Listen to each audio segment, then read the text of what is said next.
L'incontro con l'autore, che è una delle tradizioni culturali del Liceo Classico Empedocle, quest'anno si arricchisce di una collaborazione che abbiamo avuto con il Consorzio Universitario e con il Polo Territoriale dell'Università di Palermo, che oltre a coorganizzare questo evento in questa splendida sede hanno anche collaborato con la presentazione di una relazione che è stata tenuta dal professore Sergio Pattavina. Questo ha consentito ai ragazzi di avere uno sfondo culturale integratore più ampio, entro cui collocare una lettura che comunque hanno già svolto con piacere, preparandosi all'incontro come sempre fanno, con quell'interesse che nasce intanto dal successo che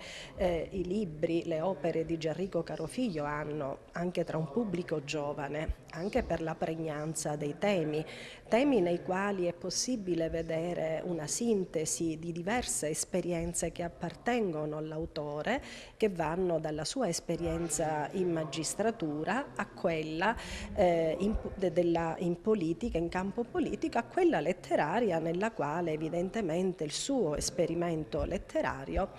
caratterizza fortemente una produzione che costituisce un genere estremamente singolare. Qual è stata la sua introduzione ai ragazzi per fargli meglio comprendere l'importanza di questo autore? Ho semplicemente dato loro, spero, alcune coordinate di tipo estetico, epistemologico sulla forma romanzo, così come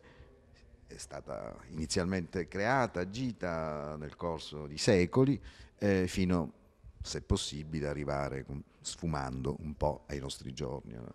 E ho dato alcuni elementi, diciamo così, di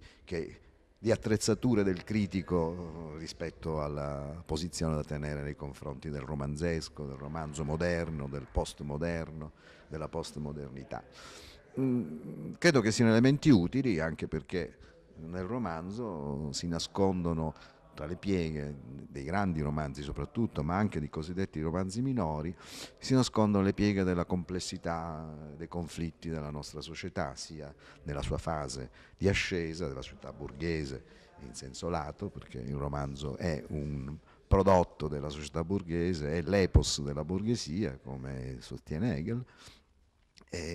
e appunto si nasconde la complessità e la conflittualità della stessa società borghese, una fase di ascesa e anche di crisi che ha comportato ovviamente poi una crisi di tipo ideologico epistemologico. Oggi si parla di crisi delle ideologie, ma già nel romanzo ottocentesco si intravedeva l'impossibilità di leggere il mondo sulla base di modelli certi.